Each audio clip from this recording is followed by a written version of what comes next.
大家好，歡迎嚟到非常咪魔頻道，我係飛，今日會分享去深圳海魚灣食平價海鮮套餐，去金坑古鎮打卡，同埋食家鄉菜。嚟海魚灣食平價海鮮，門口左手邊已經有新鮮嘅海鮮啦。餐廳對住個沙灘全海景，望落去好舒服。座位要上一層，分室內同室外，深紫色嘅台布同埋凳套非常之搶眼。我哋5個人團購咗呢個288蚊嘅帝王蟹餐，都幾抵。蠔仔煎蛋，5個人剛好有5粒蠔仔。蒜蓉炒油麥菜，海膽炒飯唔油膩，海膽都算多。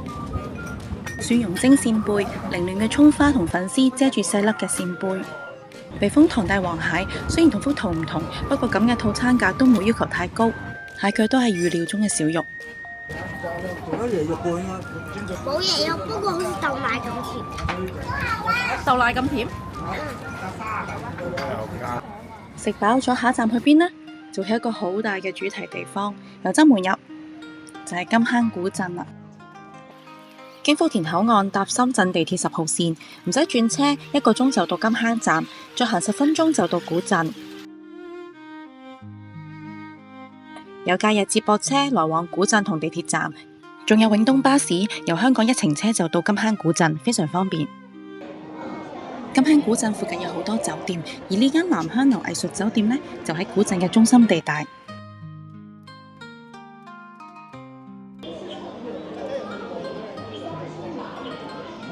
離遠見到一皮影戲，每場20分鐘，呢啲古老傳統藝術好少見啊！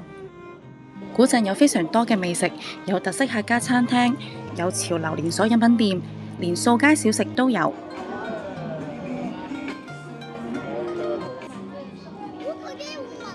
金坑古鎮已經大概有600年嘅歷史，經過不斷嘅修復，好多地方都仍然保留到歷史嘅遺跡。保護傳統，結合現代元素，活化咗古鎮喺2022年更被評為國家3A 級旅遊知名景區。夜晚呢度夜景好靚，上面嗰啲燈咧着晒一定好靚，而家未着。小朋友睇風景睇到悶悶地咧，可以嚟到呢度 V 谷樂園戴眼罩，體驗下唔同嘅虛擬遊戲。呢條路咧越行越少遊客，越行越少嘢睇，都係翻轉頭啦。正門原來喺呢度。地圖呢塊牌字唔係好清楚，近睇先係得清楚。遠處望到嘅貓的天堂之城係內地連鎖書店，賣嘅有書、手信、精品，食嘅有咖啡啊、雪糕等。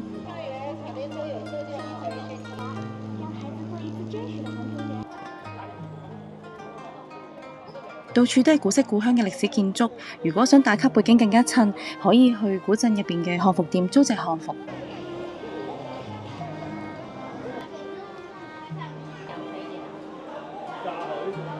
金坑展覽館係以客家民族文化同金坑客家小鎮作為主題。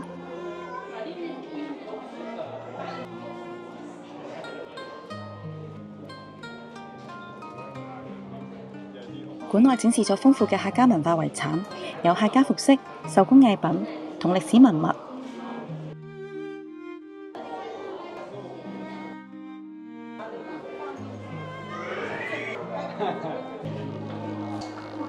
參觀完展覽館，對金坑村特有嘅客家人民風貌同客家人遷徙嘅歷史都多咗認識。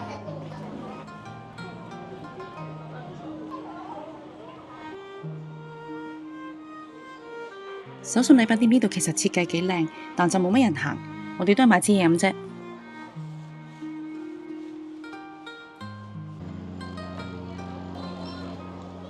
門口洗嘅泰國冰鎮椰子呢，就放喺左手邊雪櫃呢度，但係妹妹當然俾士多啤梨吸引咗啦。有吸聲。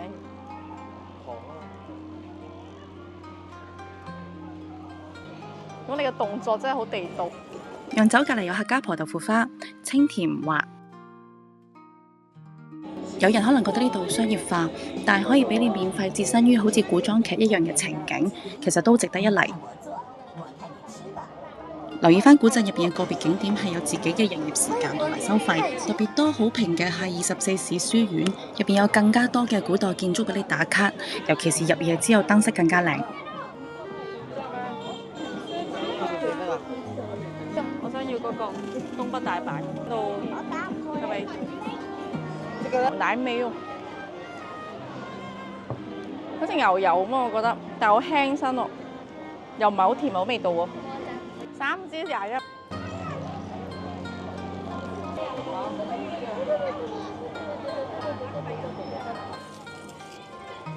咁多客家菜餐廳，我哋揀呢間食啊！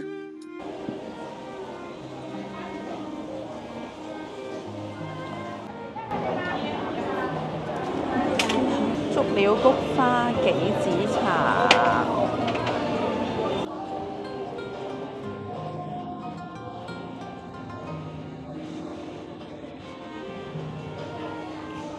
原來呢餡好厚。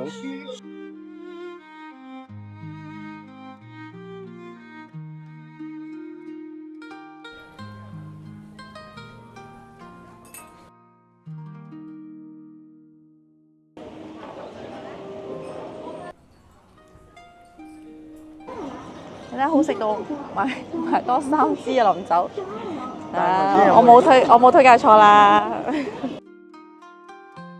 食完飯出嚟，真係好食。最後影返個景就走啦。